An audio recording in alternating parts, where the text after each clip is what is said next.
I'm fine. I want to talk with you for 1 or 2 minutes after class. Okay, sure. Okay, thank you. Okay, let me begin by saying some beginning words. Okay. 百坤特亲服务员聆听，各位尊敬的 Vaishnavi， 今天是2021年11月30日，我们又非常荣幸的邀请到了圣巴提维克维纳Narasimha Swami Maharaj 给我们讲解今天的大佛教晚晨小课，敬请聆听。Hare Krishna。Hare Krishna. Om Jnana-timirandasya Jnananjana Shalakaya Chaksurunmilitam Yena Tasmai Shri Gurave Namaha. Nama Om Vishnupadaya Krishna Prastaya Bhutale Srimati Bhaktivedanta Swaminiti Namane. Namaste Saraswati Devi Gauravani Pracharine Nirvisesha Shunyavadi Paschatya Deshatarine Vanchakalpatarubhyascha Kripa Sindhu Bhayevacha Patitanam Pavan Ebhyo Vaishnavibhyo Namo Namaha. Jai Shri Krishna Chaitanya Prabhu Nityananda Shri Advaita Gadadhar Shri Vasadi Gaur Bhaktavinda. Hare Krishna Krishna Krishna Hare Hare Hare Rama Rama Rama Hare Hare. So we're hearing the glorification of all the residents of Vrndavan. 我们聆听到了Vrndavan 圣地的荣耀。We heard about even the clouds in Vrndavan, that they're devotees. 我们听说了，甚至Vrndavan上空的云朵都是奉献者。Then we heard about the rivers and the trees and the different plants. 接着是Vrndavan的河流、树木、植物。And then we heard about the cowherd boys. 其次是Vrndavan的牧牛童们。And we heard about the older gopi ladies, and then we heard about the younger gopi ladies, and now we're hearing about Srimati Radharani. 接着是有关于Vrndavan的年老的、年长的牧牛女，还有年轻的牧牛女。现在呢，就说到了 Srimati Radharani 的荣耀了。So we're also hearing about the competitor of the gopis, which is the flute. 然后上节课呢，我们听到了那些牧牛姑娘的竞争者，也就是那根 Krishna 手中的笛子。Yeah, the flute is a great competitor to the gopis because the flute is always enjoying the nectar from the lotus lips of Krishna. 这根笛子是牧牛姑娘强有力的竞敌，因为她享受了 Krishna 莲花城的甘露。And when the flute not only enjoys the nectar from Krishna's lips, but he does it in such a way that he doesn't leave a drop of that nectar for anyone else. 这根笛子不仅仅是跟牧牛姑娘是竞争的关系，而且他甚至连一滴甘露都没给牧牛姑娘留下。It doesn't matter how much the flute drinks, he always wants more. 而且不管这根笛子它喝饮了多少甘露，他总是想喝饮更多甘露。And he cannot stop drinking the nectar of Krishna's lips more and more. 这根笛子是禁不住，是越来越多的喝饮着甘露。And the gopis, they've given up all material tastes. They have no interest in material life. 这些牧牛姑娘、狗痞们，她他们对于物质生活、对于物质的品味是没有丝毫兴趣。 They have no interest in sense gratification, not only in this life, but in the next also. They're not attracted. 他们对于感官享乐也丝毫不感兴趣，无论是这一世还是来世，他们都对感官享乐没兴趣。 The only thing they're attracted to is the taste of the nectar from Krishna's lips. 唯一吸引牧牛姑娘的就是 Krishna 唇上的甘露。 And the flute knows this, but the flute doesn't care. He drinks all the nectar of Krishna's lips himself.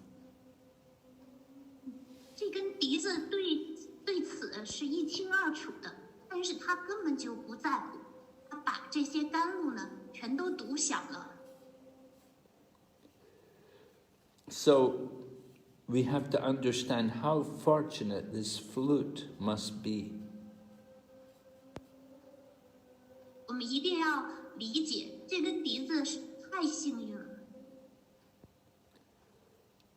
The rivers in Vrndavan, like the Yamuna, they purify all the worlds by making arrangements for bathing and other different auspicious activities. Vrndavan 境内的雅穆纳河净化了所有3个世界，因为它提供给人们沐浴的场所，以及提供人们做其他吉祥活动的场所。 So these rivers they're satisfied to get the remnants of the nectar that Krishna's lips leave behind. 所以，河流，它感到心满意足，因为它品尝到了 Krishna 的笛子留下来的一些剩余的寄语。 Right.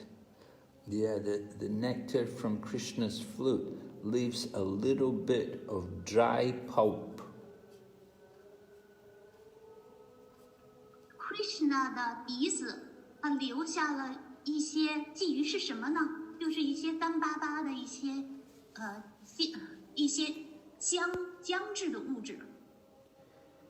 So people who know about the pastimes of Krishna, how they're described in poetry, they know about these rivers in Vrndavan. 那些精湛的诗人们，他们知道Vrndavan的河流对Vrndavan的河流一清二楚。 And they know how Krishna sometimes would come to these rivers with the gopis, and they would have water sports in the river.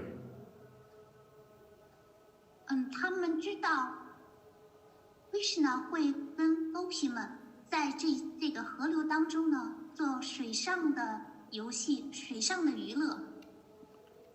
And at that time, the rivers would get some of the nectar from Krishna's lips.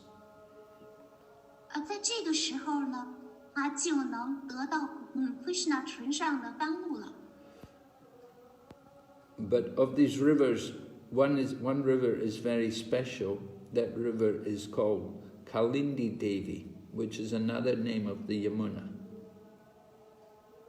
在这些众多的河流当中，其中有一个河流叫 Kalindi Devi， 也就是雅穆纳河的另一个名字，是独一无二的。 So Kalindi Devi she is allowed to drink the nectar directly. Kalindi Devi 被允许可以直接的喝饮这份甘露。 And the other rivers, they get the nectar from her. 而其他的河流只能从雅穆纳 Kalindi Devi 那里得到一些寄语。 And they get some nectar from her because they're also residing in the holy place of Krishna's pastimes. 他们之所以有机会得到这份寄语，是因为他们也居住在 Krishna 上演消时光的地方。So after they've tasted, if they get even a small drop of that nectar from Krishna's flute, then all the rivers feel so much bliss, they feel transcendental bliss. 在品尝到哪怕是点点滴滴的甘露的际遇之后，所有的河流也感受到了那极乐。And in their bliss, their bodily hairs will stand on end. 他们感受到极乐后，他们身上会毛发直竖。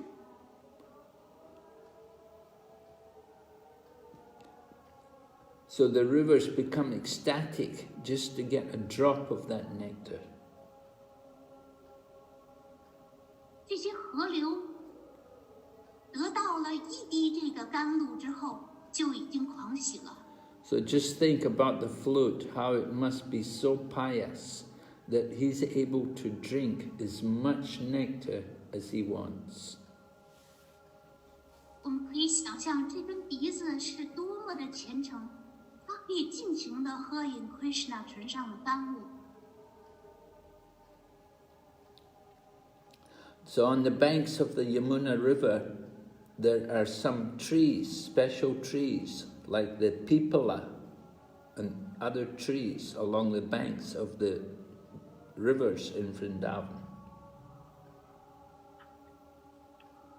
在河流的两岸生长着许多的树木，其中的一种树木叫做 pipala 树木。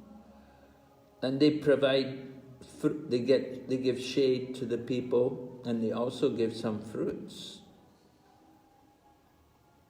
他们为人们遮阴，提供阴凉；他们也为人们提供树上的果实。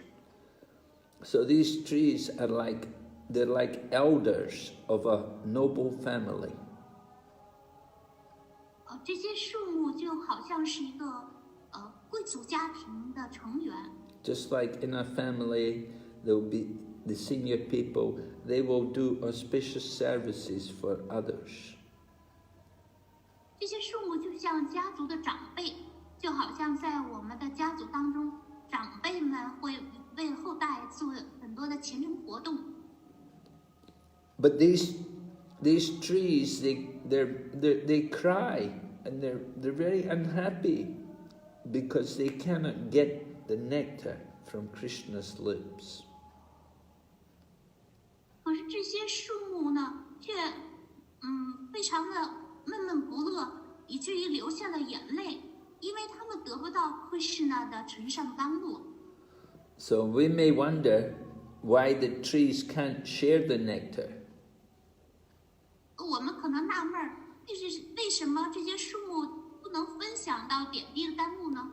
And we may think, oh, is it really possible that the trees will cry in disappointment? 我们可能会提出疑问：这些树木难道真的是失望的流下了眼泪了吗？ Just like a beggar, he may be sorry because he has nothing to eat. 就像一个乞丐，内心非常难过，因为他没有东西吃。 But he shouldn't worry that he can't rule a kingdom. 但是他不应该为他不能统治王国而担心、忧心忡忡。 So we can remove this doubt by knowledge that the trees of Vrndavan are Aryans. It means they're great saints. 所以我们应该驱除内心的这个疑惑，因为Vrndavan的树木们都是雅利安人种族的，也就是他们都是 Aryans， 他们都是伟大的圣人。 So these trees are actually great devotees of Lord Krishna. 这些树木实际上是 Krishna 的伟大的奉献者。 And they're very sad and they cry when they don't get Krishna's nectar. 他们内心很悲伤，以至于流下了泪水，因为他们得不到 Krishna 的甘露。But you could say also, they don't have any right to get it. They have no right to ask for Krishna's nectar. 但是也可以这样说，他们没有权利得到 Krishna 的甘露。So these people who are crying in disappointment that they couldn't get the nectar, they're the mothers-in-laws and other respectable elders of Radharani. 换言之，这些哭泣的生物人们，他们就好像是 Srimati Radharani 的岳母和其他的长辈一样。Lord Krishna is the resort of all living entities. 圣主 Krishna 是一切众生的庇护所。In Sanskrit, the word for this is Jananivas.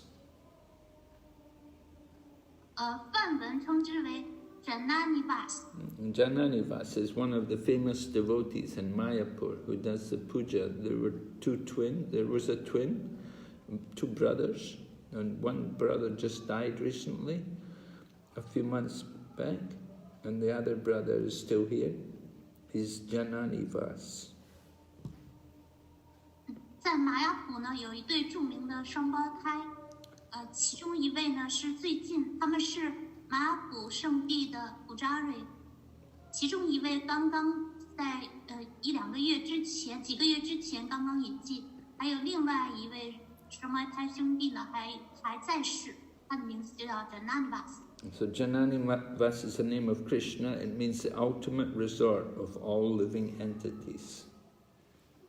Jananivas 这个词是 Krishna 的另外一个意思，它的意思就是众生的庇护所。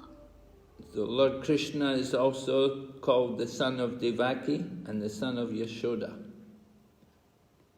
主 Krishna 也以亚修的之子和 Devaki 之子而闻名于世。And he's the guide of the Yadu dynasty. 他是亚度王朝的指导者。And he kills everything inauspicious. 他能够杀死一切不吉祥的事物。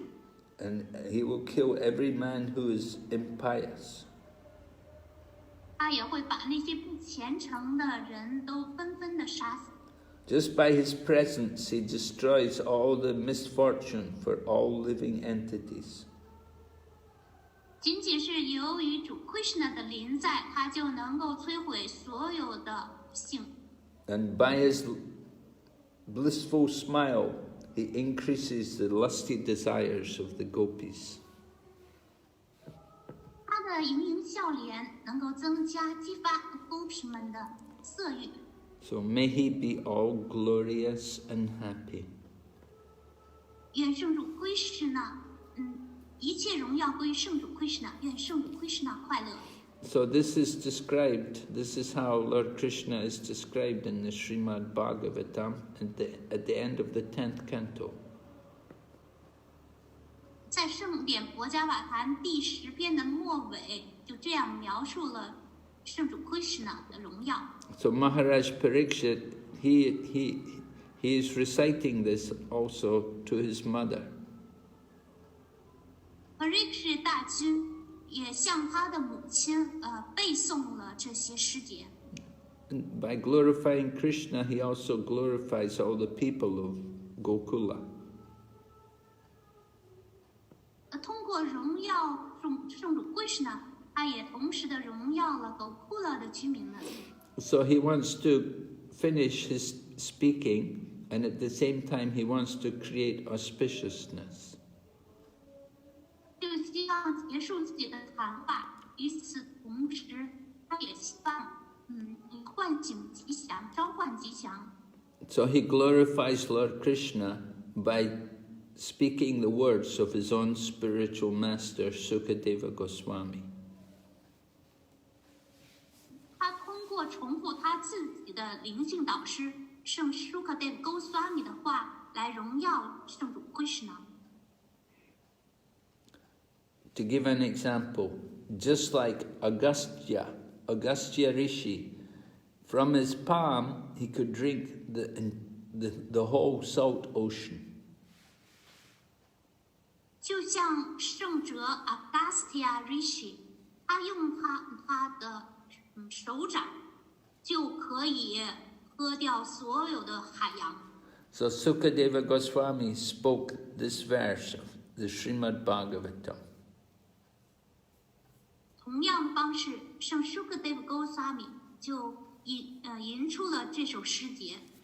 He is attempting to drink from his own palm the whole ocean of Krishna's pastimes. 他以这种方式，就是通过他自己的手掌来喝饮了圣主 Krishna 逍遥时光的整个海洋。 Krishna's pastimes are all described in the 10th canto of Srimad Bhagavatam. 圣主 Krishna 的逍遥时光在圣典博伽瓦坛第10篇有所描述。 So this verse was spoken by Sukadeva Goswami very near the end of the 10th canto. 这个诗节就是由圣 Shukadev Goswami 在第10篇的几乎的最后末尾所讲述的。 And it's a summary of all the pastimes discussed in the whole 10th canto. 这个诗节就相当于圣典博伽瓦坛第10篇的许多所有诗节的一个精华。 Yeah, in the 10th canto there's several thousand verses. 第10篇有几千个诗节。 So in the verse that comes before this one, there's another verse which mentions Krishna and describes Krishna's glories. 在第10篇当中的，就是末尾有许多的，就这个诗节呢，就在圣典博伽瓦坛的第10篇当中，清晰的描述 Krishna 的那些诗节之前，也是这个诗节。 So even though this verse doesn't mention Krishna by name, it is obvious it's about Krishna. 虽然这个诗节并没有指名道姓的提到 Krishna， 但是显而易见的，它就是指的是 Krishna。 Just like Maharaj Parikshit was glorifying the different Brajbasis. 就像 Maharaj Parikshit was praising, he was glorifying all the different residents, the different living entities in Vrndavan. 就像 Parikshit 大君荣耀了Vrndavan 那些 Rajabasi 的荣耀。 And he was glorifying them in a order of more importance, and he was coming to the most important one at the end, Srimati Radharani. 他是按照这些居民的重要程度的顺序来一一加以描述的。最重要的是 Srimati Radharani。 So Sukadeva Goswami tells us about 6 different aspects of Lord Krishna's special qualities. Shukadev Goswami 就依次讲述了圣主 Krishna 的特殊品质，有6项特殊品质。 And they go in increasing importance, one after one. The first one is not so much important, but then the last one is the most important. 这些品质呢，是按照他们的重要程度来加以一一描述的。第一个品质并不是那么重要，最后一个品质是最重要的。 So first one is that Krishna is the residence and the shelter and the foundation of all living beings. 首先，圣主 Krishna 是一切众生的居所、庇护所、基础。 And he's also the super soul within their hearts. 他也是众生内心的超灵。 And he's also manifest externally also among his favorite devotees. 他外在的也在他最钟爱的奉献者当中，外在的展示他自身。 At that time he will come in the form of his different incarnations.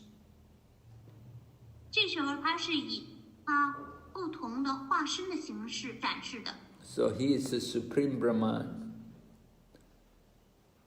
他是至尊梵 Brahman， 至尊 Brahman。 He's the supreme Atma, the Lord of all, and the seed of all avatars.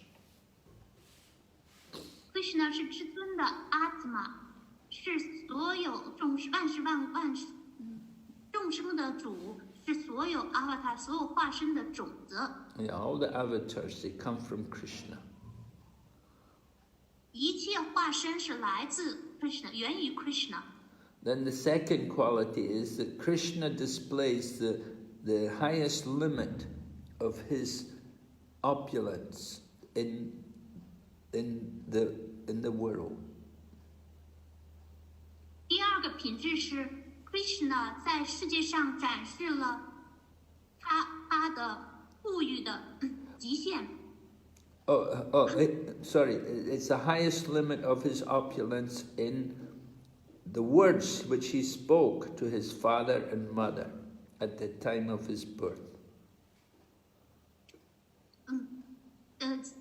Krishna 在他出生的时候，他彬彬有礼地向他的父母讲述了一番话，这番话语就展示了他的多重的富裕。 And he described the reason for his birth as their son. 他形容了他降生为他们儿子的原因。 And he also described his desire to be carried to Gokula. 在他出生的时候，他向父母表达了他希望被带到狗库勒的愿望。 So Krishna revealed to them the purpose of his coming in the world. Krishna 向他父母揭示了他降临于世的目的。 And he also proved that he was very generous in to give benedictions. 他也证实他在给予赐福、祝福方面是非常慷慨大度的。 And he was very compassionate and protective of his parents. 他对他的父母亲是心怀怜悯，他也保护了他的父母双亲。 And Krishna ordered his father Vasudeva to carry him to Gokula. Krishna 命令他的父亲 Vasudeva 将他带到狗库勒。 So by doing this, Krishna showed that he wanted to distribute everywhere the treasure of Krishna Prem. 通过这番举动 ，Krishna 就表明了他希望他的宝藏，发到每个角落。 Then the third thing was by having the most excellent yadus as his companions and servants. Krishna 的第三个品质是，让优秀的、卓越的亚度族人成为他的同伴和他的仆人们。 So Krishna was demonstrating again the opulence of his appearance. Krishna 再次展示了他显现的至尊的富裕。 Krishna put an end to the distress of his dear devotees, the yadus. Krishna 结束了他亲爱的亚度族人这些仆人们的痛苦。 And he made them happy by killing the wicked enemies of the yadus. 他通过杀死亚杜族人那些邪恶的敌人，使亚杜族人快乐。He killed people like Kamsa, Jarasandha. 他杀死了像康瑟和扎尔桑纳这样的人。So Krishna showed how concerned he is for his devotees. 以此方式 ，Krishna 表明他对于他的奉献者十分关注。And Krishna is always served by the exalted members of the Yadu dynasty. Krishna 恒常的得到亚杜王朝长辈们的服务。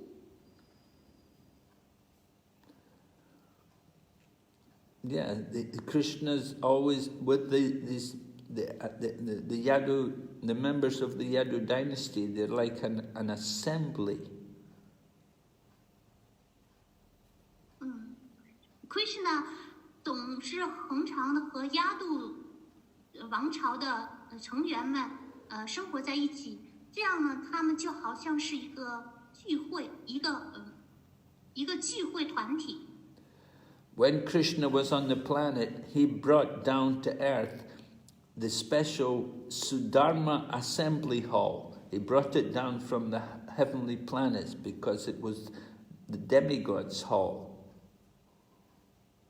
当 Krishna 在地球上的时候，他将半神人们处在天堂的Sudharma 议事大厅也带到了地球。And Krishna made this a court for the king of the Yadus, who's Ugrasena.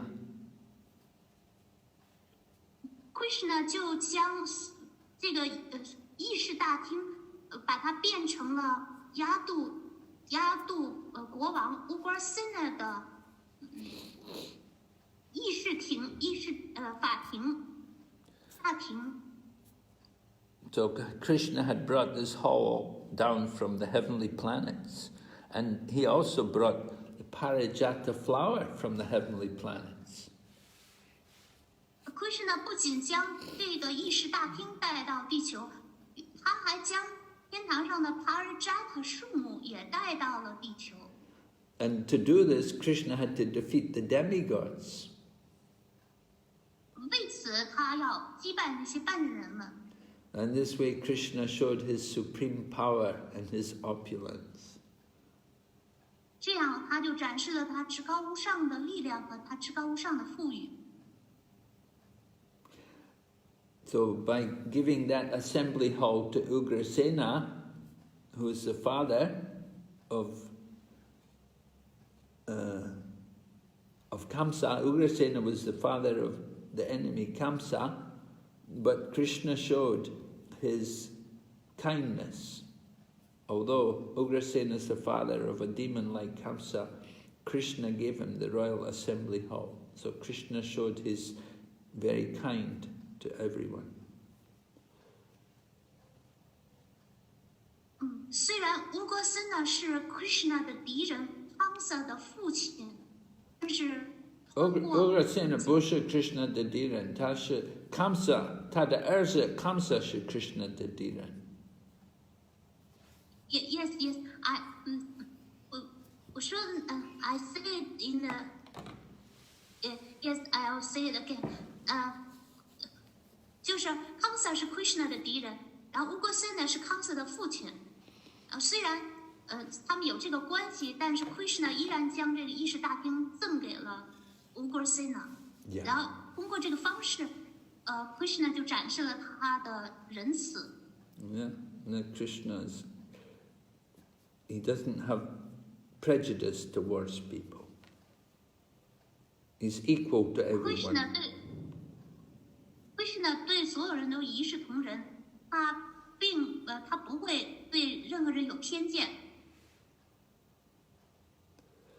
So then the fourth thing is that Krishna could have removed all the irreligion simply by his own will. He could have taken away all the irreligion from the planet.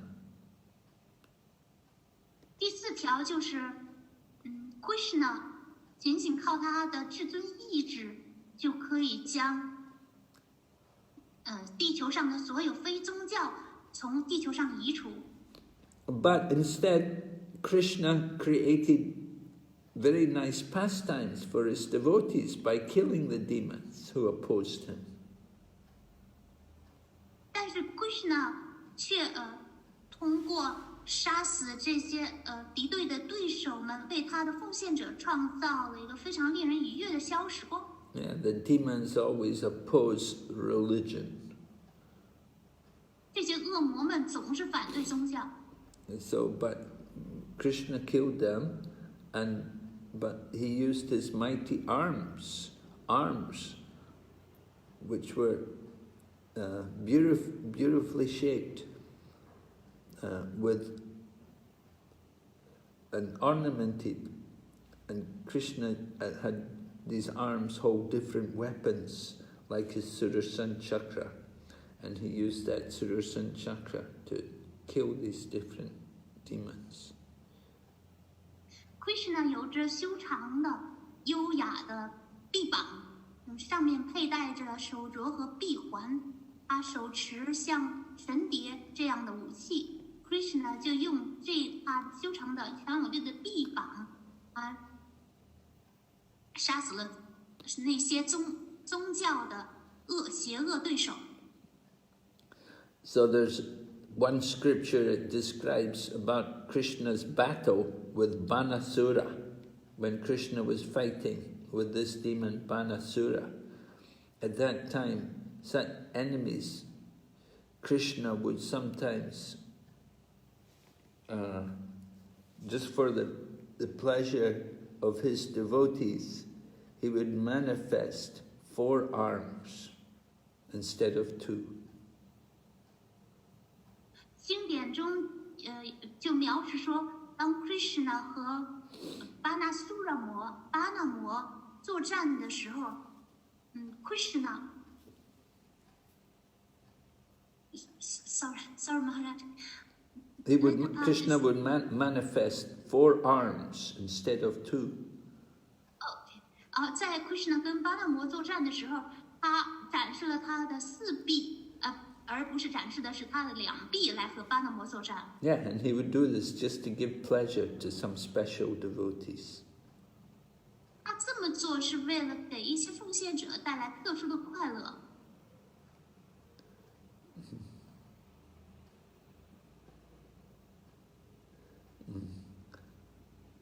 Okay, then, because Sukadeva Goswami was talking about Krishna's arms, so we want to understand the significance of Krishna's arms.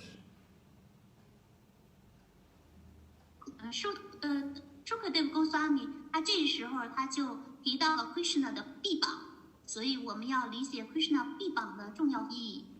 And so another point about Krishna's arms is that the devotees who assist Krishna, like the Pandavas, that they acted like Krishna's arms.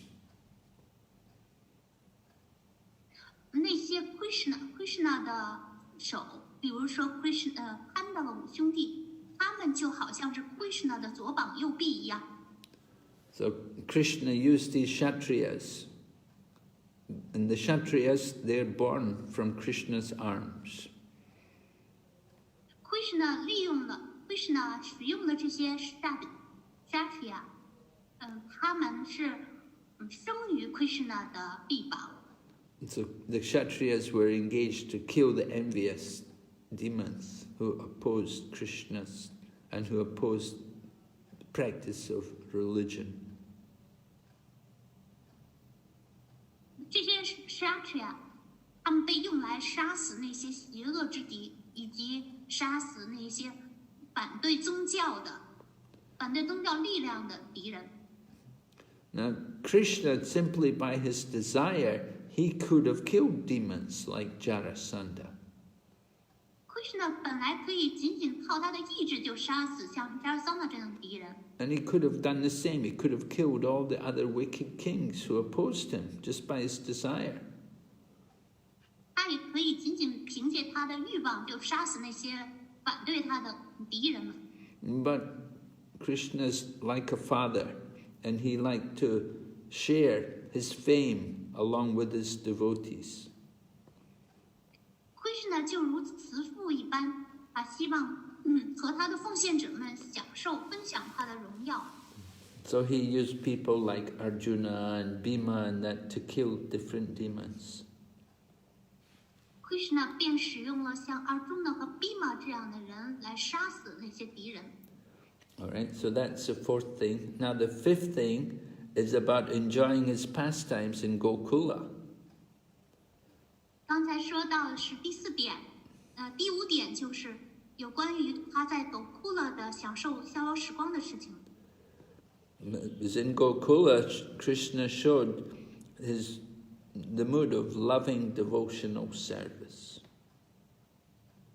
Krishna 在 Gokula 展示了他的爱心的奉爱服务这件事儿。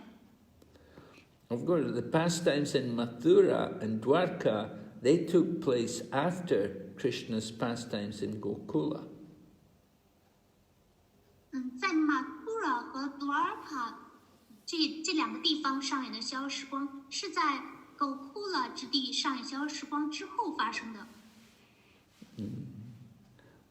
But here, it's the other way around. We already spoke about Dwarka and Mathura, now we're speaking about Gokula.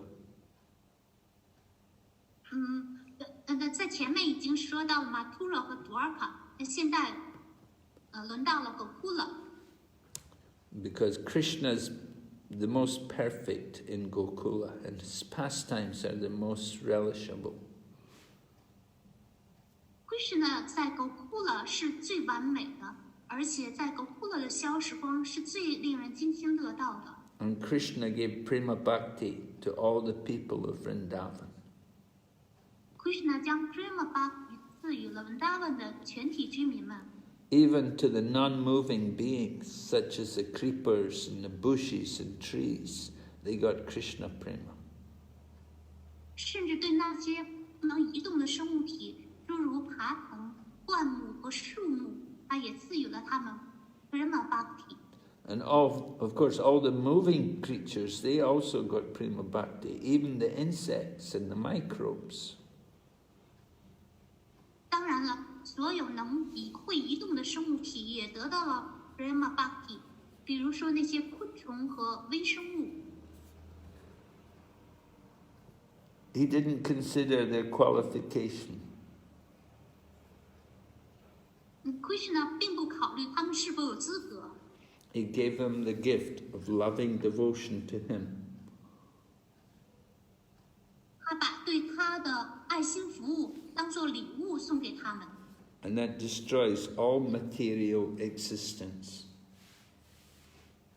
这就能够摧毁所有物质存在。So just as happiness is available in heaven, but that's not good for people who want liberation. 就像在天堂上可以得到种种感官享乐，但这对于那些希望得到解脱的人们是不利的。The happiness of liberation, that it's an impediment for people who want to serve Krishna. 而解脱的快乐，对于那些希望对 Krishna 做奉爱服务的人们而言，又是同样是一种障碍。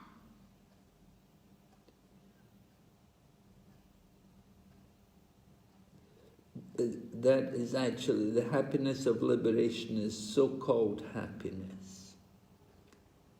It's actually an obstacle.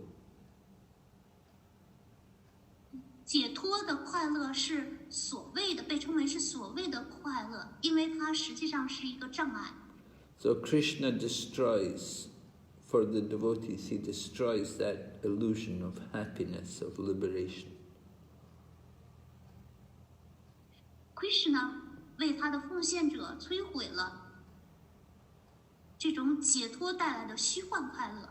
All the devotees who are attracted to him in Vrndavan and anywhere in Brajabhumi, they get that special mercy of Krishna. 在稳达文之地以及在 Vrndavan 其他地方的所有的奉献者们，Krishna 都为他们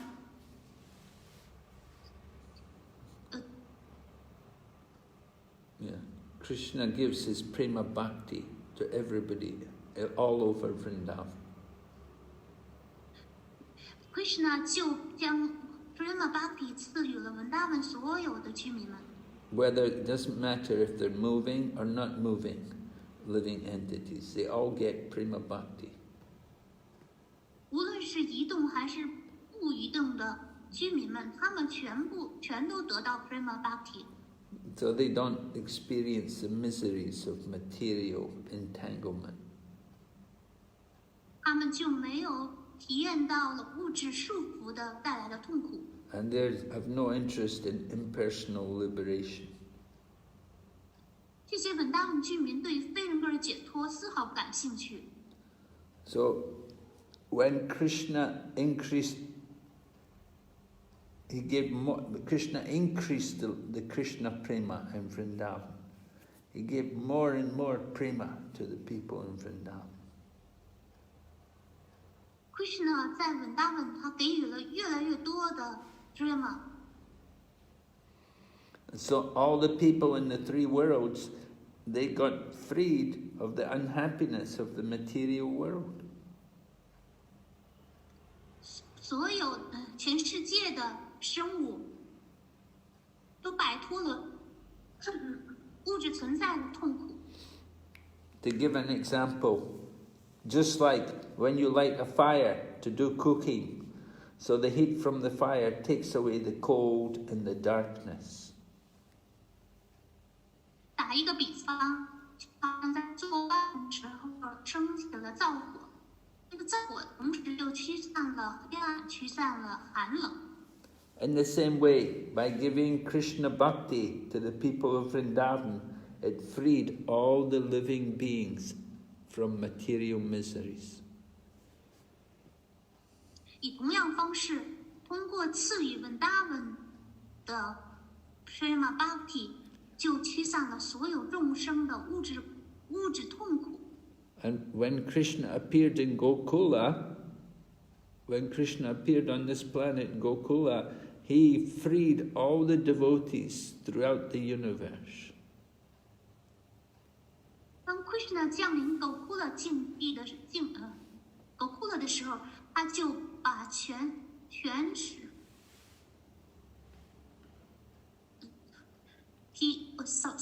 freed all the devotees throughout the universe. He freed them from material miseries.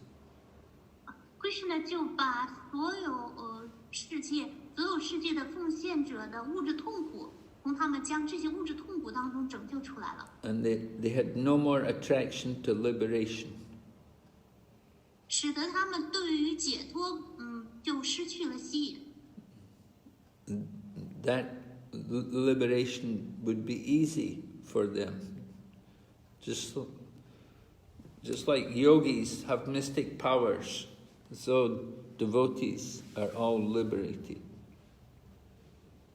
就像瑜伽师们，他们都有那些玄秘力量，所有的这些稳达文的居民们，他们也自动的就得到了解脱。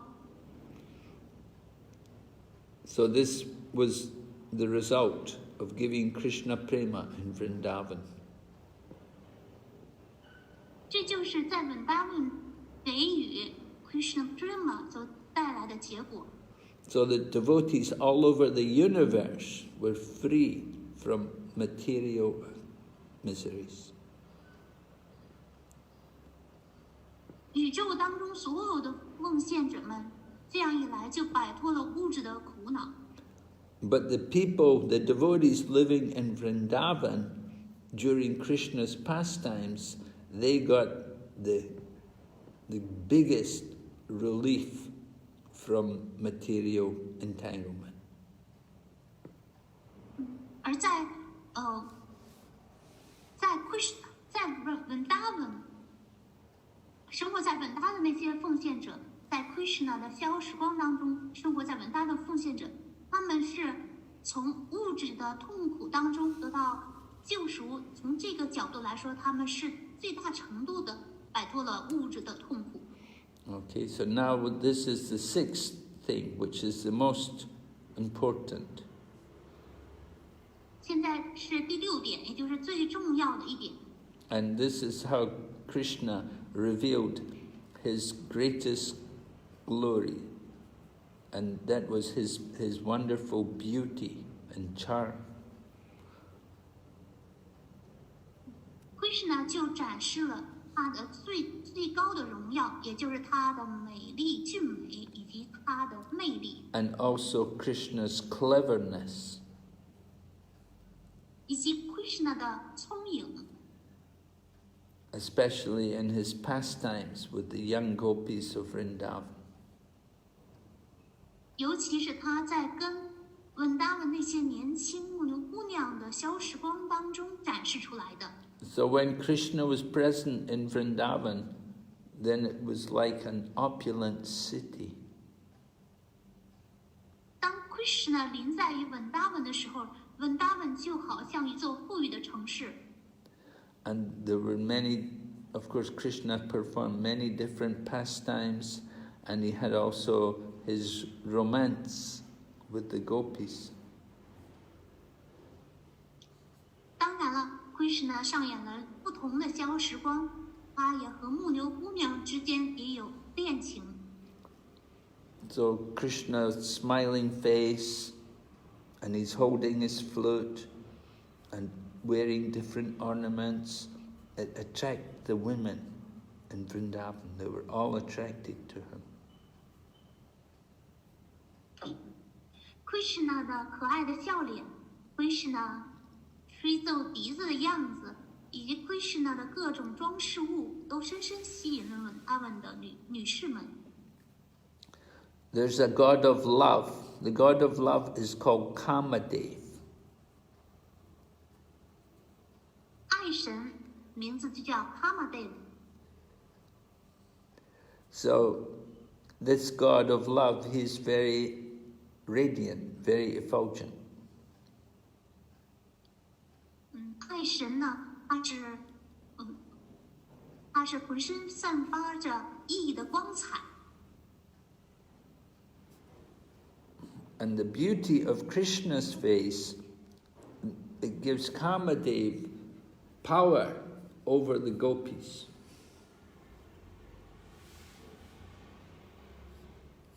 The beauty of Krishna's face gives Kama to Gopi. No, Kamadeva, the god of love.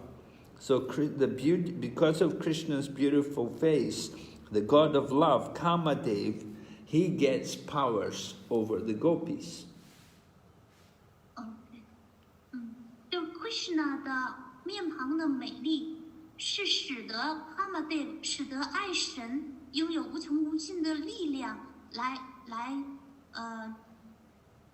over the 使 gopis. 得那些也使得 Gopi 们获得了力量。That power it defeats the attraction of material life.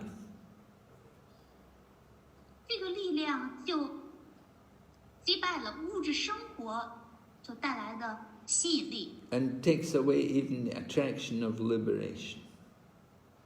它甚至拿走了解脱对人们的吸引。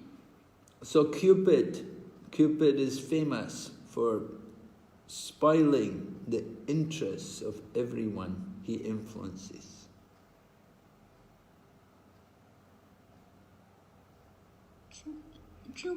Cupid, the god of love, is famous because he ruins the interests of everyone. When he influences people in love, then their interests, the real self-interests, become ruined. 爱神呢，他非常的著名，因为当爱神降临的时候呢，他就使得受爱神影响的那些人们，他们对他们的自我利益都失去了。But that doesn't happen with the gopis of Vrndavan. 但是这一点呢，在Vrndavan的Gopi们身上并没有发生。For the gopis of Vrndavan, Cupid destroys the material existence, the attraction to material existence. 相反，对于Vrndavan的Gopi们，他们对物质存在的吸引力是被爱神所摧毁了。And Cupid helps the gopis bring Krishna under their control. 不仅如此，爱神还帮助Gopi们是控制了主 Krishna。And he arranges for them the different forms of liberation and devotion. 他为他们安排了解脱的不同形式以及奉爱的不同形式。So Cupid arranges for the gopis to realize Krishna.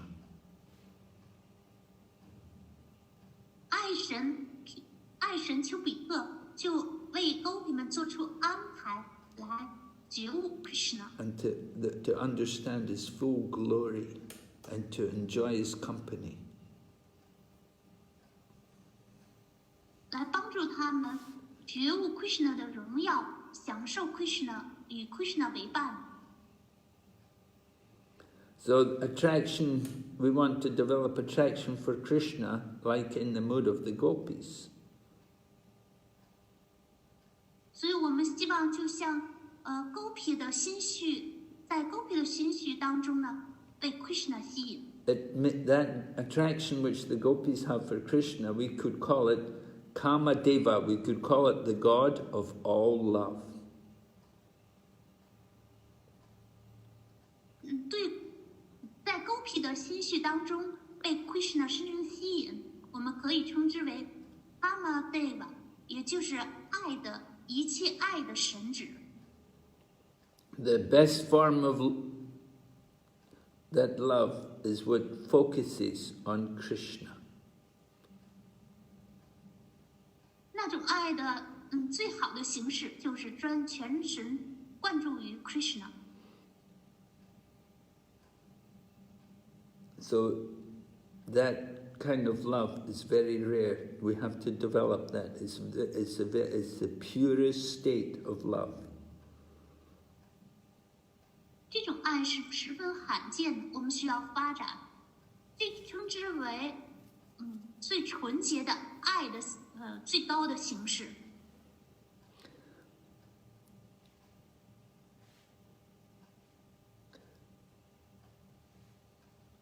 So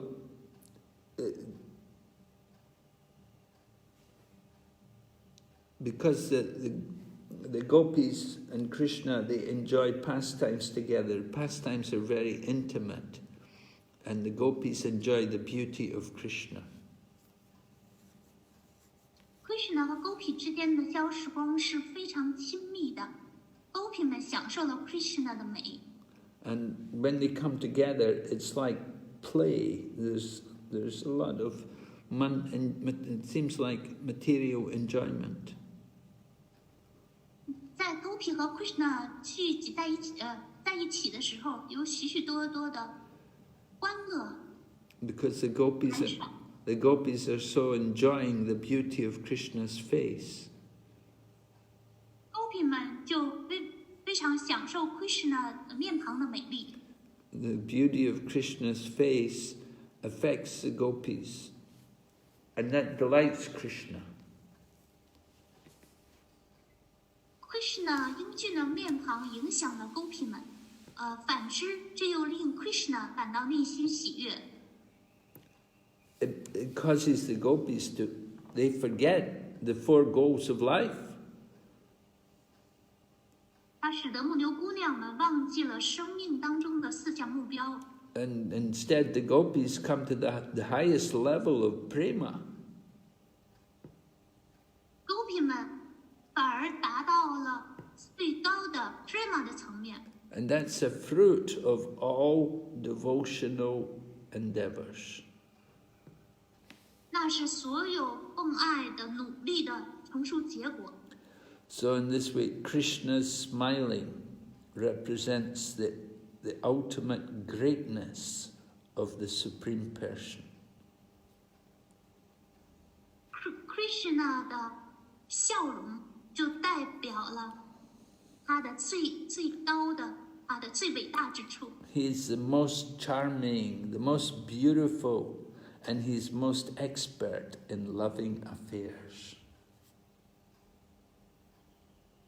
在爱的恋情方面 ，Krishna 是最有魅力的，他是最美丽的，以及他是最擅长的。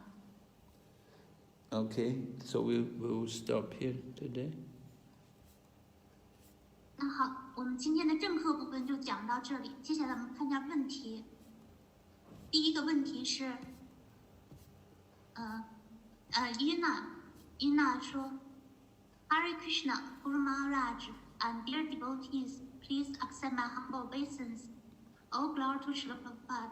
In the second canto of Srimad Bhagavatam, it tells how Brahma performed austerities and obtained knowledge. Could Gurudev explain what is the relationship between knowledge and austerities, and how we can apply austerities to get knowledge? 云娜的问题是 Hare Krishna, Guru Maharaj and 奉献者们，亲爱的奉献者，请接受我卑微的顶拜，所有荣耀归于圣普法的。在圣女博伽瓦坛的第2篇，就讲述了 Brahma 他是怎么从事苦修的，并且获得了知识。Gurudev 能不能解释一下知识和苦行二者之间的关系，以及我们怎么能够运用苦行来获得知识呢？ Okay, so austerity means to minimize the demands of the body. 苦行的意思就是减少躯体的要求。And when you minimize the demands of the body, then you'll understand how much you're in control of your mind and senses. 当一个人他降低了自己躯体的需求的时候，他就能够明白可以控制他对于控制心意方面，他得到多少进步。So when you do austerity, you come to understand more that you're not the body, that you're a spirit soul. 当您从事苦行的时候，您就能明白，您不是这个躯体，而是灵魂。And you will come to understand how difficult it is to control your mind and senses. 你也能够领会到要控制感官、控制心意是多么困难的一件事儿。So, by doing austerity, you awaken this kind of realization. That is knowledge. 通过苦行就能唤醒这种觉悟，这称之为知识。The more you do chanting and you stop material activities, then the more you'll become awakened in transcendental knowledge. 您越是念诵，越是停止那些物质的活动，就越能唤醒超然的知识。So everyone should do some austerity. 每个人都想从事某种苦行。Austerity means also, it's one of the pillars of religion. There are 4 pillars of religion. One is austerity. 宗教有4个支柱，其中一个支柱就是苦行。So austerity is destroyed. One thing which destroys austerity is pride. People are very proud. They don't want to do austerity. 苦行就被骄傲所毁灭，人们不想从事苦行。If we ask people to sit on the floor, they don't want to do it. They say, I'm not going to sit on the floor. They don't like to bow down. They go in the temple, you ask them to bow down. They don't like to bow down. I'm not going to bow before someone. They're so proud. 如果你让人们请人们坐在地上，他们就会拒绝，不想坐在地上。如果你请人们在庙里顶拜，他们也拒绝，我可不想在这儿跪在那儿磕头。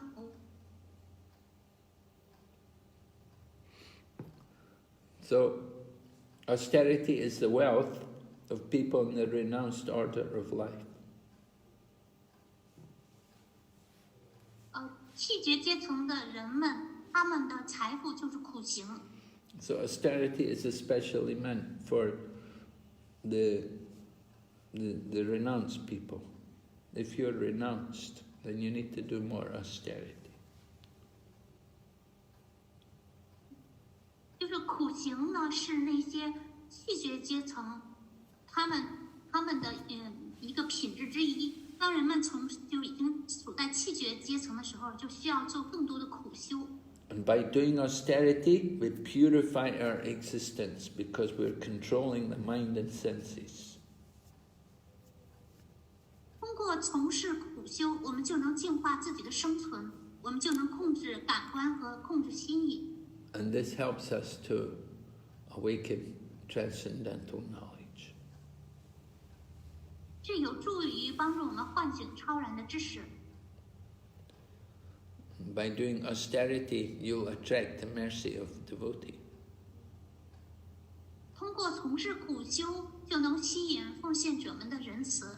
And from the mercy of the devotees, they'll give you transcendental knowledge. 通过奉献者们的仁慈，他们就能赐予你超然的知识。Just like on Ekadasis, we're supposed to minimize the demands of the body. 就如在Ekadasi的时候，我们就需要应该减少躯体的需求。So when we minimize the demands of the body, then we have more time to hear and to chant.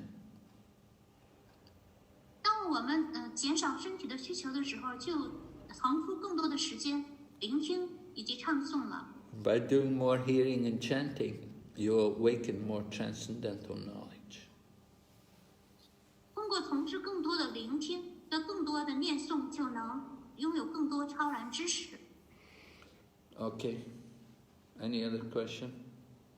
Yes. 下一个问题是舒提 Rupa Devdasi。Hare Krishna 顶拜 Guru 和老师们，请教 Guru 两个问题。有修佛的法师现在开始修学 Krishna 知觉，他提问，在进行神像崇拜的时候，有没有对法器的冥想，或者是手势、高度等具体的要求，还是只是想着 Krishna 就可以了呢？ So there are two questions from Shruti Rupa Devdasi. Hare Krishna obeisance to Guru teachers. The first question is that now there is a Buddhist priest who has become to practice Krishna consciousness. Her question is that when we worship deities, are there any demand about if we should meditate on the... When you worship deities, Yes.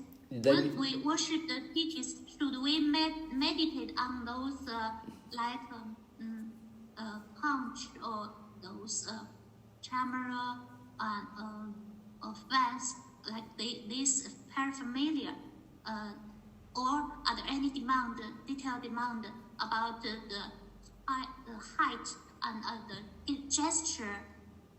the gesture of the deity worship and高度? no. Detail, or only if we think about Krishna, that is okay. Yes, that's the main point, that you think of Krishna. And you, just like we hear about Krishna, and so we think about Krishna. First of all, we offer prayers to Krishna by chanting his name. That's the first thing. 是的，要点就是讲着 Krishna。就像当我们聆听 Krishna 的时候，我们自然的就想到 Krishna。我们也通过就唱诵 Krishna 的名字来向 Krishna 祈祷。Before you worship the deity, first of all, you should chant the holy name of Krishna. 在开始神像崇拜之前，应当唱诵 Krishna 的圣名。If you're not chanting the holy name of Krishna, then you're not qualified to worship the deity of Krishna. 如果不唱诵 Krishna 的圣名，就没有资格来崇拜 Krishna 的神像。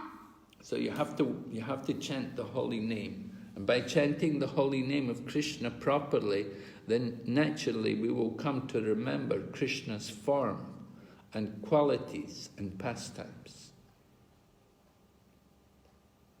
所以，需要通过唱诵圣名来获得这个资格。就当人们正确的唱诵 Krishna 的圣名的时候，自然而然的他们会联想起 Krishna 的形象、品质、消时光。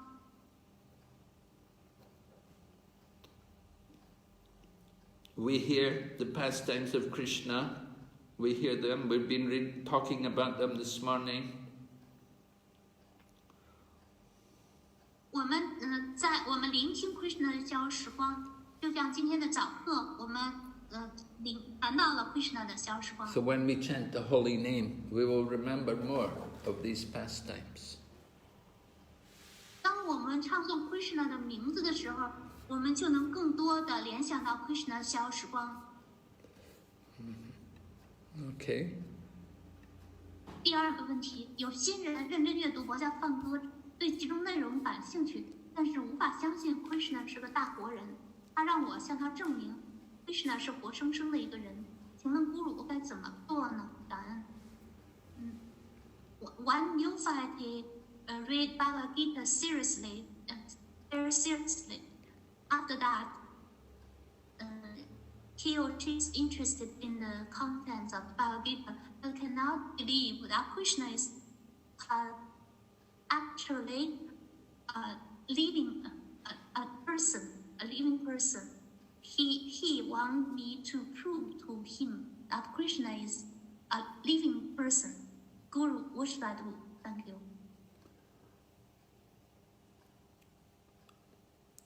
Well, you can simply tell him that the place where Krishna lived is there. You can go to visit the place of Krishna, where Krishna was born. You can see the place where Krishna was born. You can see the places where Krishna performed his pastimes. And you can see the hill that Krishna picked up. So, how can you say? And then we have also so many deities of Krishna. And they're all made exactly like Krishna. So how can you say Krishna is not a person? He may not believe. That's his problem. He doesn't. What does he believe? He doesn't believe Krishna. That's his faith, because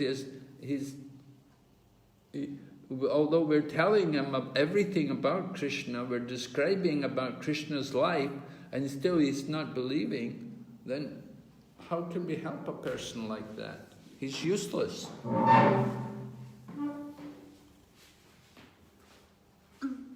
那么您可以告诉他，就是 Krishna 住的地方就在那里，然后请他去拜访 Krishna 的住的地方，他的出生地，去亲眼去看看，然后 Krishna 从事上演那个消时光的地方，看看 Krishna 当年举起的勾然山。除此之外呢，就是 Krishna 还有许许多的神像，这些神像都跟 Krishna 的那个模样是一模一样的。那怎么能又说 Krishna 不是一个活生生的人呢？那如果这位新人他自己不相信的话，是他自己的问题。那他不信 Krishna， 他信什么呢？就是您可以告诉他，就是我们已经讲述了 Krishna 有关 Krishna 的一切， Krishna 的形象， Krishna 的生活。如果他不信，那又怎么能帮助他呢？那就没有用了。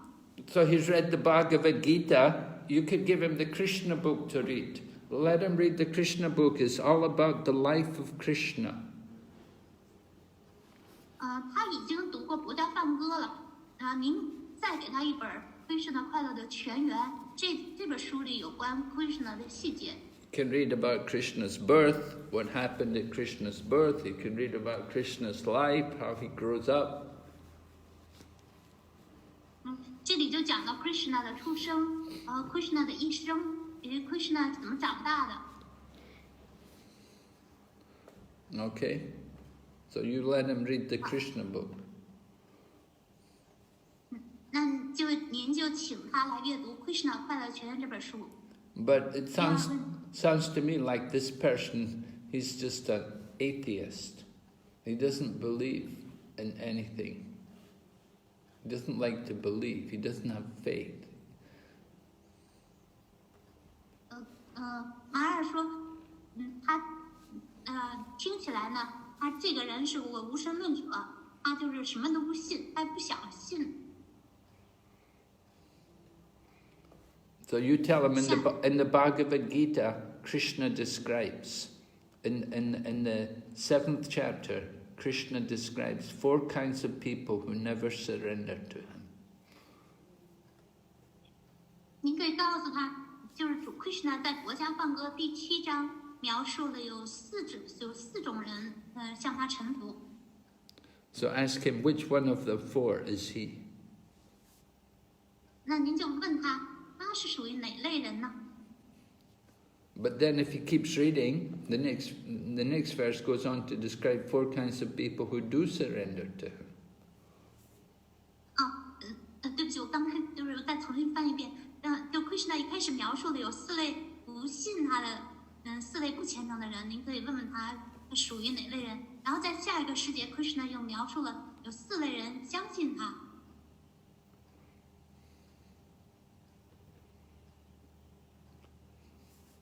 Anyway, you try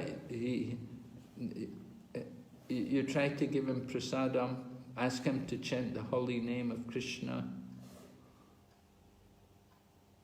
无论如何，您要把 Krishna 的 prasadam 给他们，然后请他唱诵 Krishna 的圣名。Try to help him. 尽自己的能力来帮助他。Okay.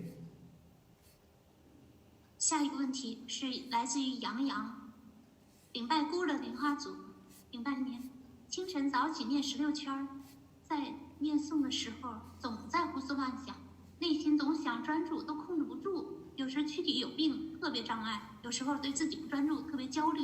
请问姑，我该怎么从焦虑当中稳定下来呢？ So Yang he or she pay a visit to Lotus feet, and when I get up early morning and chant my 16 rounds, I cannot control my mind. I cannot be attentive. Sometimes there are bodily disease, and it is obstacle also. And also I'm very worried about my inattentiveness in chanting. So Guru, how can I be very steady although I have so many anxiety? How can I be very steady in my chanting? Well, you have to keep chanting. That's the first thing. You don't give up. You keep chanting. You have to be determined that I'm going to keep chanting. And gradually your mind will become steady. Your mind will accept. 那首要的就是继续念诵，不要放弃。你要下决心，要持续不断的念诵下去，这样的您的心意就会逐渐的稳定。You have not been chanting for very long.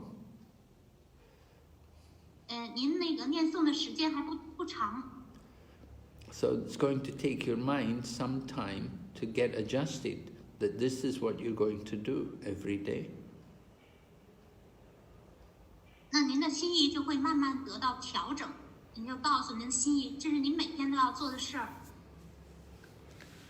Just like Krishna says in the Bhagavad Gita, the mind can be the friend or the mind can be the enemy. You have to conquer the mind. Make the mind your friend. Get it to do what you want. 在佛家梵歌当中，主 Krishna 说，心意既是我们的朋友，又是我们的敌人，也可以是我们的敌人。所以您要征服心意，将心意变成自己的朋友，让心意去俯首贴耳，做您想让心意做的事儿。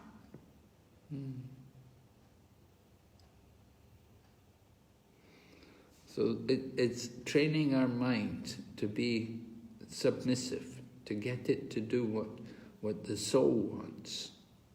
Don't give it freedom. The mind will always resist. It has that tendency in the beginning. It resists. Oh no, don't chant. The mind will say, don't chant, don't do the... The mind is objecting. But you have to be convinced that this is what you have to do. 你要训练制服心意，让心意服从。就让心意去做灵魂想做的事儿去。灵魂做什么，让心意去做。然后那个一开始呢，心意总是拒绝，就是说，哎呀，不要念诵啊，别做这件事儿，他就会提出种种反对的声音。但是您要对自己所做的事情要满怀信心。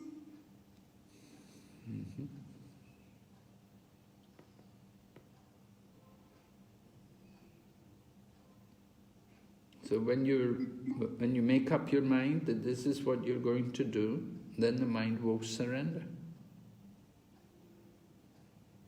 当您就是下定决心的时候，告诉心意这就是你一定要做的事，然后心意就会臣服了。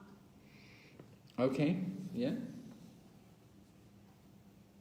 下一个是玛雅普Lila Vedasi， 禀拜咕噜，请问有封建者离开妻子与另一个爬步到农村生活，过简朴的生活，夫妻长期分居，也不履行照顾家庭及妻子的职责，这样的生活方式对吗？这样做能唤醒他的 Krishna 之觉吗？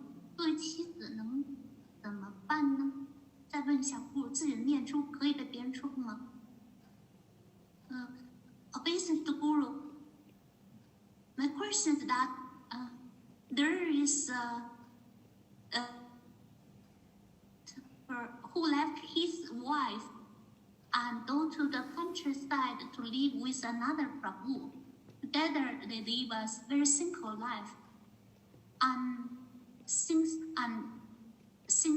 the couple separated for a long time, and he didn't carry out her duty to take care of the family and the wife. Is this lifestyle right or wrong? That's not good. It's certainly not good. 肯定不好。 If you have a wife and family, you have to take care of them. 他有自己的妻子和家庭，他需要照顾。 At a certain point in the life, you can do that. If you're in older age and the children are grown up and they can take care of themselves, then you can do that. 在生命的特定的阶段，当人进入老年了，孩子都长大成人了，可以照顾自己的时候，在这个时候是可以这么做的。But if the children are young, they need to be taken care of. They need to have their father there.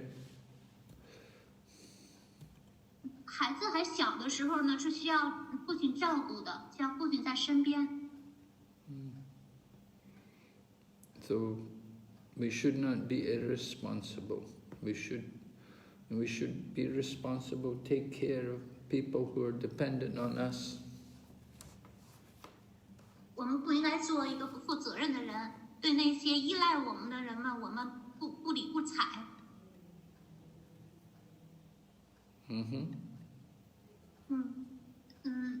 So she continued to ask, can this kind of lifestyle awaken his Krishna consciousness? And what should his wife do?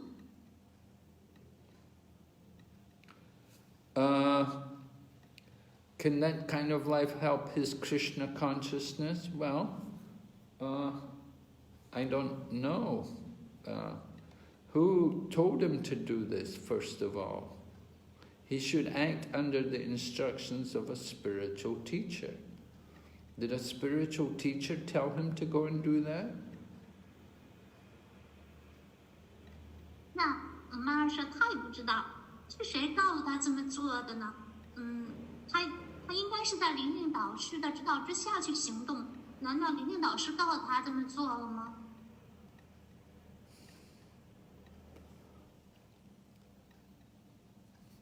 You don't become Krishna conscious just by going away from the family. That's not good. 仅仅是离开家庭，并不能使人具有 Krishna 知觉。这种做法不好。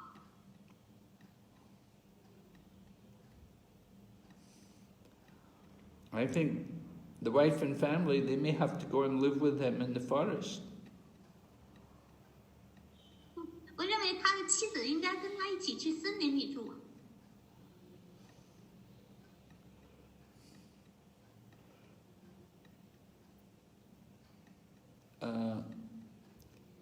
Sometimes people think that they become very spiritual by going away from the home, but sometimes they do that just to get the respect of others, just for their own false ego. 有的人误以为就是远离家庭，他们就更灵性化了。 他们这么做实际上是为了得到人们的尊敬，实际上是，他们的假我在那里作祟。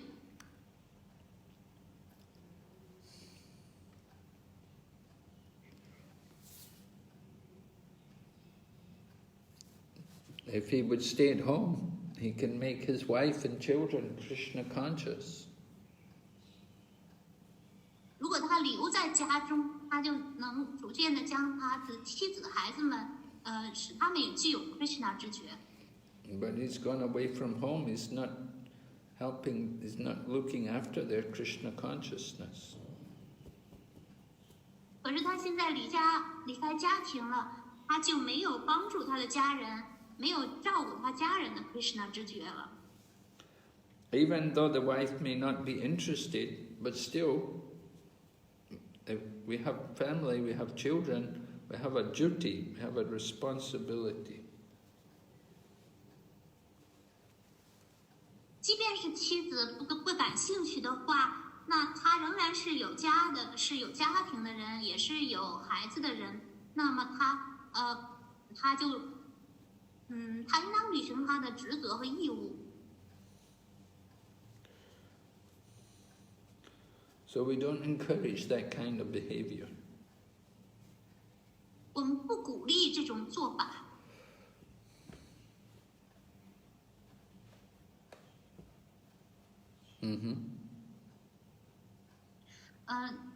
She asked, "Can we let others to touch our chanting beads?" Yes, if you want, but why? Why you have to let others touch your chanting beads? Let them touch their own chanting beads. 可以，如果您愿意想这么做的话是可以的。但是理由是什么呢？这些人应该碰他们自己的念珠。Of course, it's up to every individual for yourself. If you want them to touch your beads, you can let them. You don't have to. I personally don't let people touch my beads. 这是一个个人的事儿。如果您愿意的话，您可以允许。就是如果是，但是我个人的话，我从来不让人碰我的念珠。The important thing is the holy name, the chanting of the holy name. It's not the beads which are important. It's the holy name. 要的是圣名，重要的不是那念珠，不重要的不是念珠，而是圣名。I was, just a short time ago, we had Prabhupada's disappearance festival, and we were celebrating the day in which Prabhupada left the world. So I was hearing one devotee speak. This one devotee was describing how he'd been the servant of Prabhupada. 就在不久之前，我们庆祝了圣帕帕德的隐祭日。然后我听一个奉献者，他是讲话，他是圣帕帕德的人。So he was describing how when he was serving Prabhupada, he remembered that he'd lost his initiation beads. So he asked Prabhupada, he said, Prabhupada, he said, you know, the beads which you gave me when I got initiation, somehow they got taken by somebody else, I lost them. So he said, could you chant on my new beads for me? 这个奉献者呢，他是帕帕德的仆人，他形容说，当他服务帕帕德的期间呢，他把自己的洗涤念珠给弄丢了，就有人把他的念珠给拿走了。然后这个仆人呢就问帕帕德说，他告诉他说，帕德，你能不能在我的新念珠上念诵呢？ When Prabhupada said to him, he said, I have given you the holy name, that's enough. You just chant on the beads yourself. You don't need me to chant on them, you chant the holy name yourself. I said, I've given you, when I initiated you, I gave you the holy name, now you chant. 圣帕帕德的回答是说，我已经把圣名给你了，这就足够了。你自己在你的念珠上念诵。我已经把圣名在体别的时候给了你圣名，现在呢，你就自己去念诵。Okay, yes. 下一个问题是来自于 Radhananda Devdasi。Hare Krishna 显现到什么人，也不是随随便便的。得具备一定的资格，别说想见习主席了，一个平民百姓想见党委书记容易吗？没有恰当的事由和身份，普通人不能想见谁见谁，所以我们得有自知之明，想见至尊主。这个那个小神即是真理控制者，众生的至尊父亲圣主 Krishna 并不是很难取得符合见 Krishna 的资格，自然就能见到。当我们具备了判断无性的品质，不需要我们求见，至尊主会自动来见我们的 Hare Krishna。Radhananda Mataji, this is a comment about the last question about that the neophyte he asked the monk to see Krishna. Yeah. Should I translate that? Yeah. Hare Krishna. It's not an ordinary thing to see others. One has to got qualification. Is it an easy thing to? We don't mention that President Xi. Even an ordinary local government leaders, it's not easy to see him. If one don't have the reason to see him or the qualification to see him, the ordinary person cannot demand to see whoever he wants. So we have to know ourselves. Now, if we want to see the Supreme Lord, the Supreme Personality of Godhead, the absolute truth, absolute controller, the Father of the Supreme Father, the Supreme Lord Krishna, it's not a difficult thing. We should have the qualification. We can see Lord Krishna. When we as qualified as one of us, and we have that qualification, we don't need to demand to see Krishna. Lord Krishna will personally volunteer to see us. Hare Krishna. This is her comment. Okay. Yes, Prabhupada's spiritual master used to say like that. 是的，圣帕帕德的灵性导师常常这么说。He would say, don't try to see Krishna, but act in a way that Krishna will come to see you. 他说不要试图去见 Krishna， 而是要让您自己的行为，让您自己的行为举止使得 Krishna 来见我们。One devotee described, he said he was always looking for a guru, and then he heard about Prabhupada. He said that the people told him that, he said, this guru, he can show you God. He can actually show you God. So the devotee thought, wow. He thought, oh, I want to see God. So he thought, I'm going to go to this guru and I'll get him to show me God. So when he went to see Prabhupada, the first thing Prabhupada said was, don't try to see God, but act in a way that God will come and see you.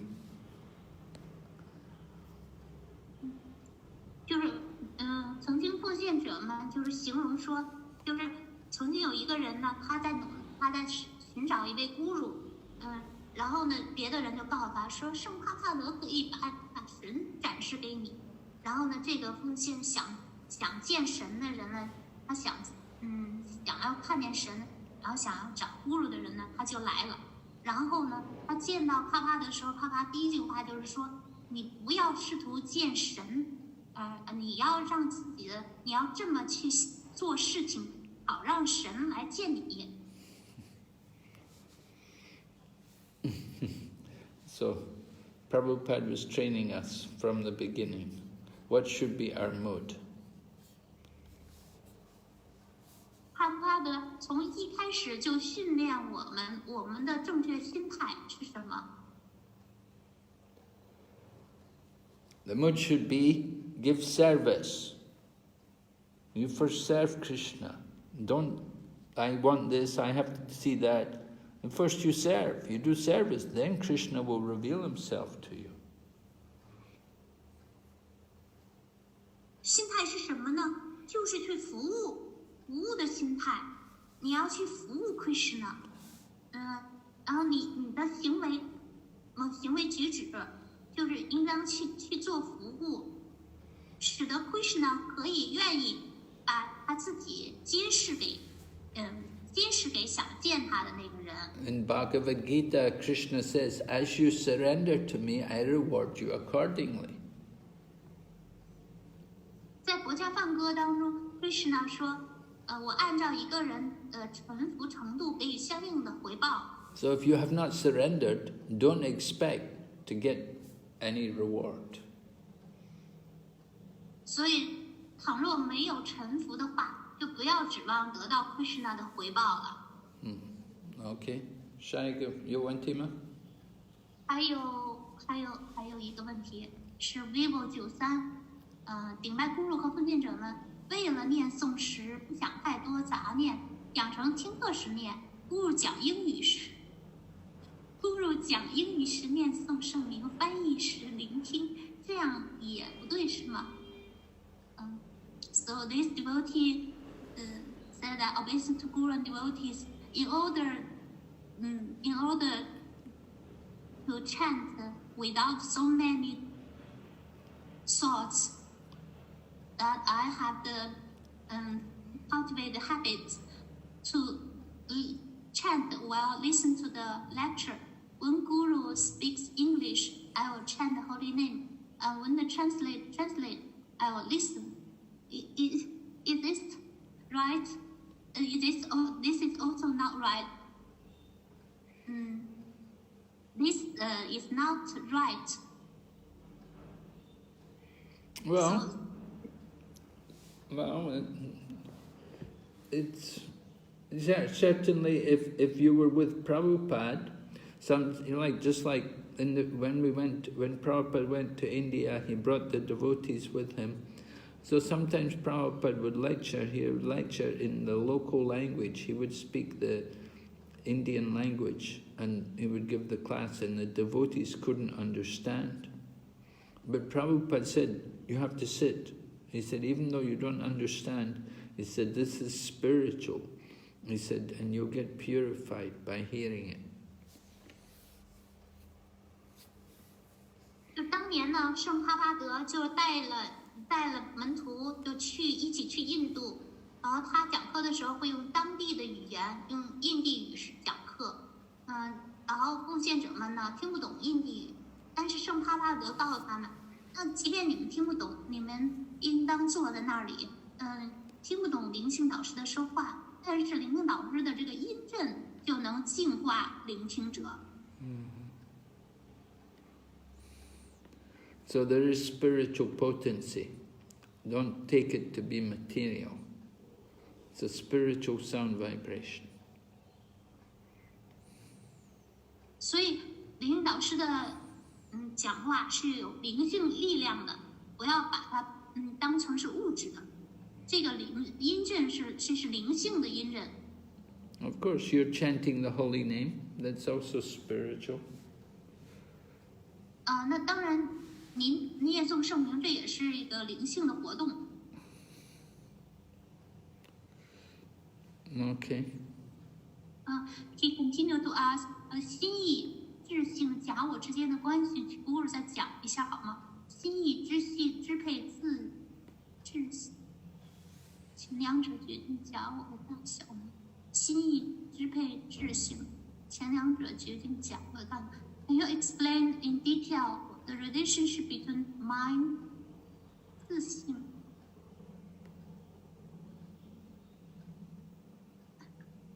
，mind, mind and fourth ego. Can you explain the relationship between mind and fourth ego? The mind dominates over Atma, and the mind and Atma decide the scale of the fourth ego. Because he mentioned that 自性, I don't understand this word, this term, 自性. Is he online? 那个 vivo 93这位奉献者，您在线吗？不然您就开麦来讲一下，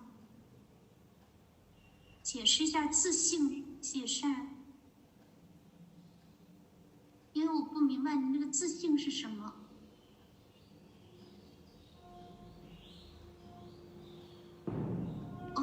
Can we move on to the next question? Yeah. 下一个是我们先问一下回答柴丹的常问问题。Hare Krishna， 顶拜 Gurudev 奉献者们，请问梵歌第4章超人知识属于 Jnana Yoga， 第4章加在第3章和第5章业报瑜伽之间有什么联系呢？柴丹的常人 said Hare Krishna obeys to Gurudev and devotees. The fourth chapter of Bhagavad Gita is transcendental knowledge, and does this belong to Jnana Yoga? And also the fourth chapter is between chapters 3 and 5. 3 and 5. What's the relationship between them? Okay. So, no, Jnana Yoga, it doesn't, transcendental knowledge doesn't really belong to Jnana Yoga. Transcendental knowledge, there's also, in Bhakti, there's also transcendental knowledge. 超然知识就不属于 Jnana Yoga 思辨瑜伽，就是Bhakti 奉爱，它是超然的。The final section of the Bhagavad Gita, chapters 13 to 18, they're more on Jnana Yoga. 罗家梵歌的最后一部分，就是13章到第18章，他们就属于 Jnana Yoga 思辨瑜伽。And it describes more there about the modes of nature and how the modes of nature are acting on individuals, on everything we do. So that is Jnana Yoga. 其中就涉及到了物质自然三形态的内容，以及物质自然三形态是怎么影响我们的行动，就这些都是，这属于 Jnana Yoga。 Jnana Yoga also will focus more on the impersonal Brahman. Jnana Yoga 非人格Jnana Yoga 它的关注重点着重在非人格的 Brahman， 非人格的饭。So, the third chapter of Bhagavad Gita is Karma Yoga, and then the fifth chapter is Karma Yoga action in Krishna consciousness. So there's the relationship, you see the third chapter, Lord Krishna is describing Karma Yoga, but Karma Yoga, generally people who do Karma Yoga, they don't have much knowledge, they don't know anything, they just work in a detached way.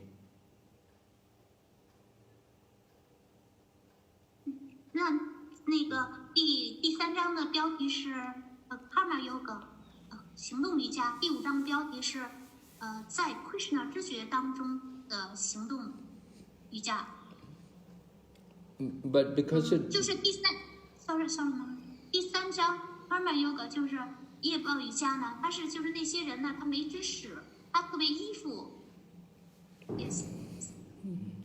Yeah, they're attached to work. They're attached to working, and they give the result. They may give the result of their work to Krishna.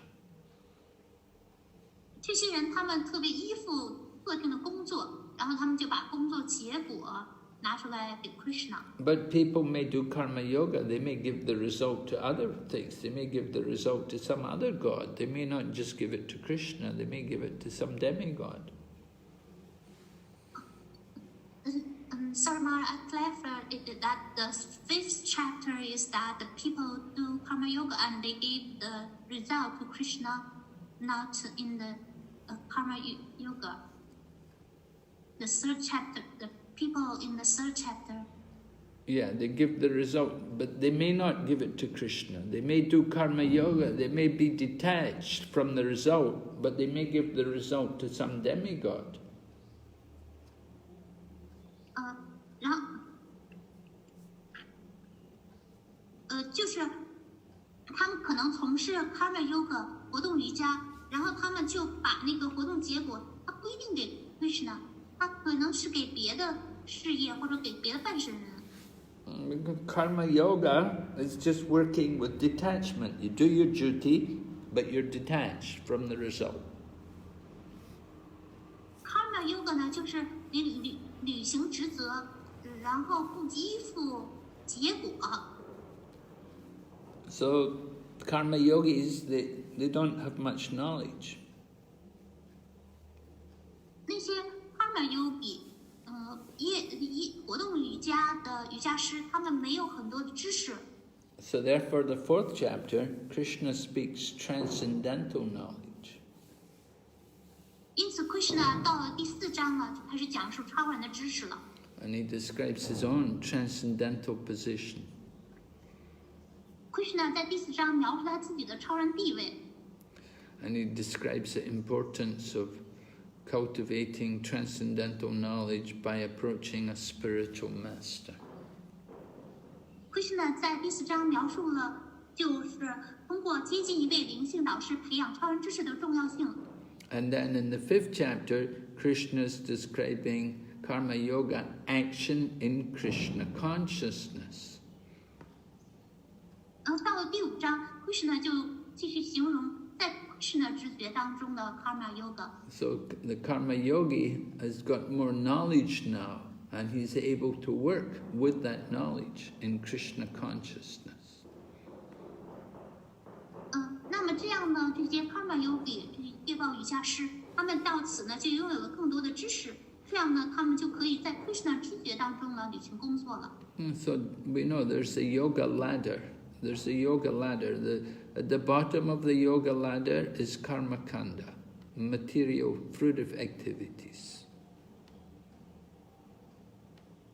有一个瑜伽阶梯，在瑜伽阶梯的最底部是 karma kanda， 是果报工作。And then above karma kanda, you have karma yoga. 在 karma kanda 之上呢是 karma yoga。And above karma yoga, you have jnana yoga. 在 karma yoga 之上的是 jnana yoga。So usually people who do jnana yoga, they don't work, they stop work. 通常那些做 jnana yoga 的练 jnana yoga 的，他们就不工作了，他们停止了工作。But you see, in Bhagavad Gita, Krishna's encouraging action. He wants Arjuna to work. He's not encouraging people to give up work. He wants people to work. He wants Arjuna to fight. Arjuna wanted to give up. He didn't want to fight, but Krishna wants him. Krishna wants action. 但是在国家梵歌当中呢，我们看到 Krishna 他是鼓励Arjuna去工作的，他不希望Arjuna放弃他的工作。Arjuna 本来是想放弃但是 Krishna 希望Arjuna 活动。So Krishna speaks karma yoga, action in Krishna consciousness. 因此在第5章 Krishna 就描述了在 Krishna 知觉当中的活动的 karma yoga。 And he speaks this after giving transcendental knowledge. 他是在给予了超人知识之后讲述就讲述了这一点。So you work, but work with detachment. And if you work with knowledge, then it's even better. 所以人应当工作，但是应当怀着气觉心去工作，最好是在知识当中去工作。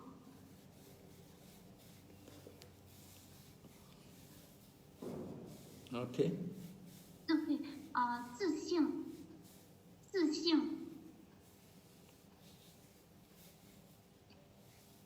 自性佛教专用词，明心见性。有人说本我、真我、如来藏等等。自性，你说的是真我的话，我就把它理解成灵魂。自性本我是那个原来没有被污染的真我，这样看来，自性是不是就指灵魂呢？ So, different devotees give the opinion about how the term 自性 means. Somebody says that 自性 means that Atma, the true self that is not polluted, that is the true self, and that means the soul. So this this devotee who raised the question didn't say and. So wants to know what is the relationship between the mind and the true self? And also false ego. Yes. And also false ego. Yes. Yes. Well, the mind is the subtle body, right? And we carry our mind with us from the previous life. And so we bring the mind actually carries us into another body. And according to the desire, the things which are in our mind, it will bring us to another body in the material world.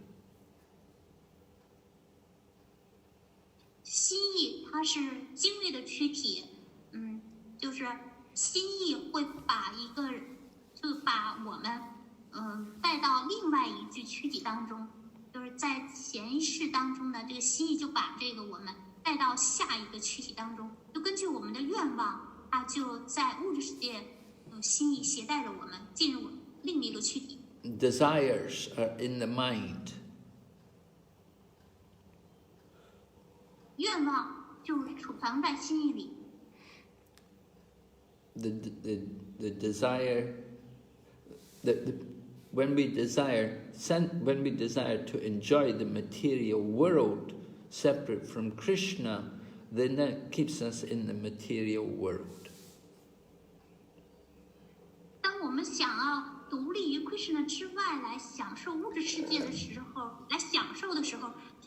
这种愿望就使得我们持续不断的驻留在物质世界。So when the mind is absorbed in thought of material enjoyment and sense gratification, then it's the cause of bondage. But if the same mind is absorbed in thought of Krishna, then it can bring about our liberation. 当心意专注于物质享乐，专注于感官享乐的时候，这会带来束缚；当心意专注于 Krishna 的时候，这会带来解脱。False ego is the mood that I am the doer, or that I am the proprietor, and this belongs to me, and it's for my enjoyment. 假我就是这种心态，心绪心态，就是我是活动者，我是作为者，这属于我，应该由我来享受。So the false ego is also part of the subtle body, and it accompanies the mind along with intelligence. 假我也是精微躯体的一部分，它是由心意和智性陪伴着。The false ego tells us I'm the body, and my body is for enjoying. 假我就在那里说，我就是这个躯体，然后这个躯体就是应该用来享受的。So there is pure ego. The pure ego is to understand I am not the body, I am a soul, and my soul is the servant of Krishna. 除了假我之外，还有一个真我的纯粹的自我。纯粹的自我就告诉我们，我不是这个躯体，我是灵魂，而且我是 Krishna 的仆人。So the mind and the false ego, along with intelligence, they make up the subtle body, and that subtle body covers the soul, and depending on the consciousness of the subtle body will determine where we take our birth in the material world. 心意、假我和智性就组成了精微的躯体，它覆盖了灵魂，就根据这个精微躯体的知觉程度，决定了我们下一个出生。So when we control our mind, give up material desire, and use the mind to think about devotional service, then we can begin to cultivate higher consciousness. We can come towards the spiritual consciousness. 当我们控制了心意，放弃物质的愿望的时候，让心意想着奉爱服务，这就能帮助我们培养知识，培养灵性了。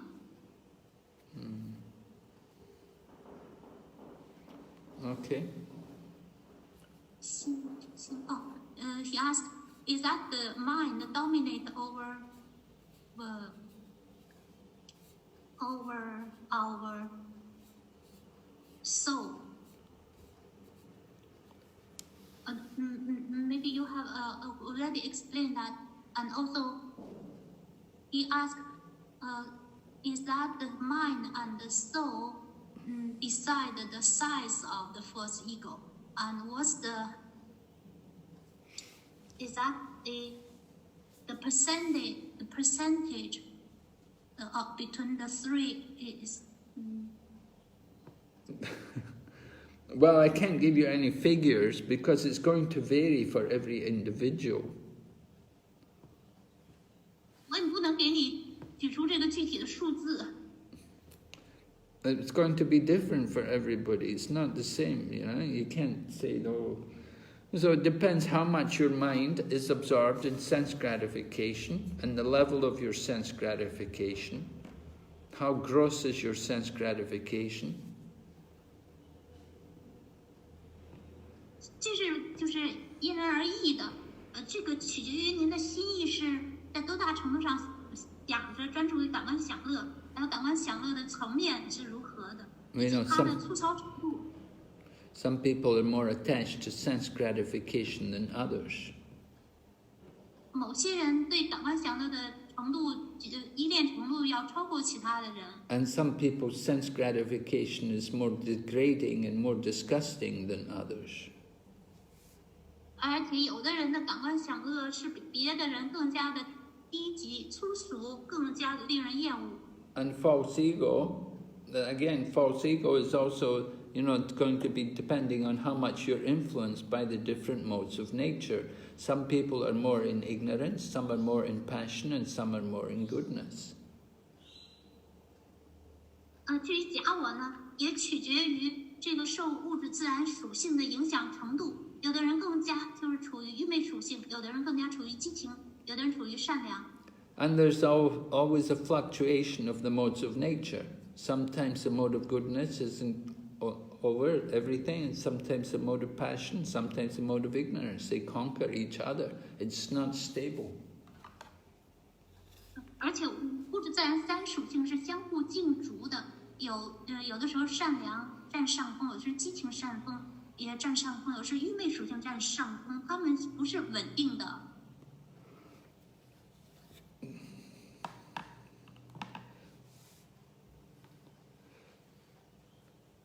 But the point is how to get free from these things. And the solution is to become Krishna conscious, surrender to Krishna. 关键是怎么摆脱这些事情？解决的方案就是 Krishna 之觉，要臣服 Krishna。 Train the mind.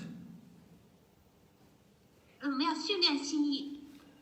Train the mind to surrender to Krishna, to give up material desires, and to, instead of desiring for sense gratification, to desire for the service of Krishna. 训练心意臣服，放弃物质的欲望，放弃感官享乐，让心意来臣服，来做服务臣服 Krishna。 Understand, we're not the enjoyer, we're not the supreme. We're not the center of the universe. 要明白，我们并非享乐者，我们并非至尊主宰，我们并非宇宙的中心。 We're tiny, insignificant souls struggling in the material energy. 我们是微不足道、渺小的灵魂，在物质存在当中苦苦挣扎着。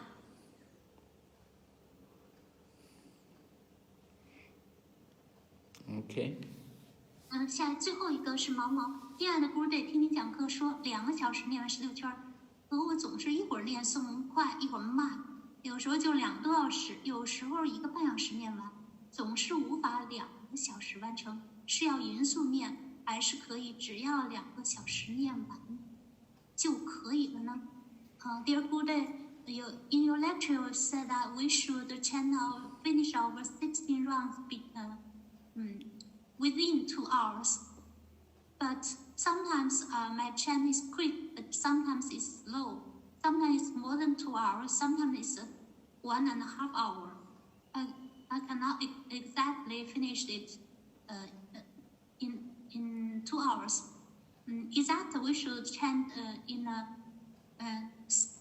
regular space, or that we finish our rounds within 2 hours? That is okay.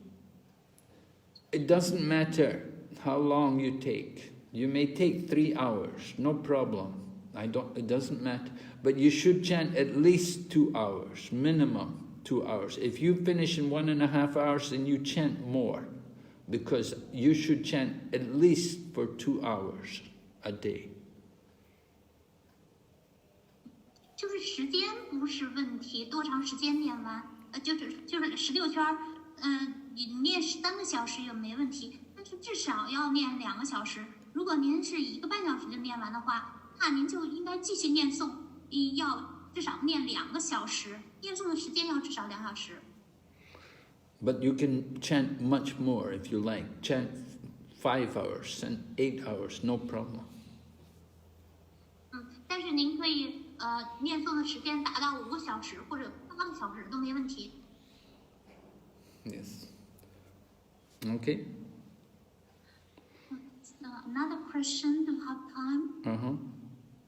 Shrita Sakhi Dasi, Hare Krishna, in my guru.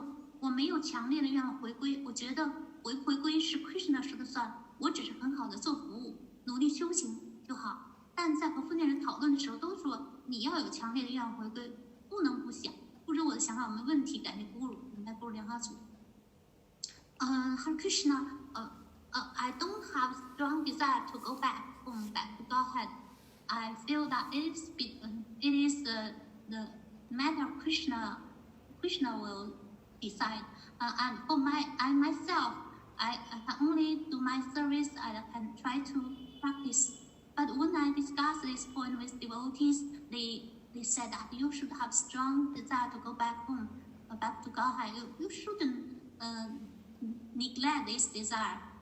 So I don't know whether my idea is there's any problem with my idea or not. Well, so long as you're fully engaged in Krishna's service, that's the main thing.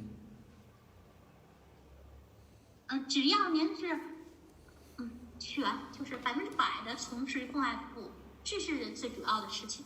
You're not thinking about going back to Godhead just now.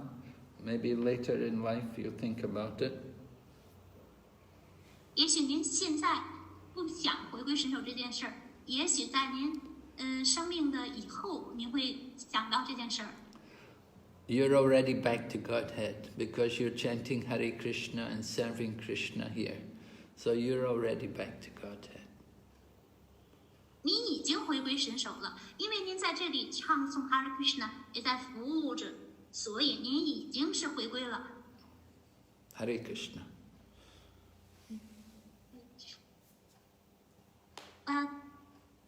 Now, somebody asked about the price of Gita. He said that previously it is more than 100 yuan, but now the price is cheaper. 现在不在梵歌好多价格啊，原来卖我100多块，现在接下来请说怎么选择呀？价格便宜呀？现在请说怎么选择便宜Yeah. No, Krishna is giving you special mercy. Make the Bhagavad Gita cheaper so you can buy more books and give them away to people. Krishna 给您更多的仁慈，现在的价格低了，您可以请更多的书，然后给更多的人了。I hope you're not complaining, are you? 希望您不要为价格这件事儿抱怨。我们应该很高兴极了，很好啊。我们很幸运 ，Krishna 给我们。Yeah, Krishna gave us a very low price. We're very lucky. So distribute more books. 对，我们特幸运，因为这么便宜，这样呢，我们可以派更多的书。非常好。OK， 感谢所有的奉献者聆听，我们感谢 Guru Mani 给我们精彩的翻译，感谢所有的奉献者提问、聆听，祝福你们生活快乐，Ekadasi快乐 ，Hare Krishna， Srila Prabhupada ki jai。非常非常感谢圣巴比维纳什纳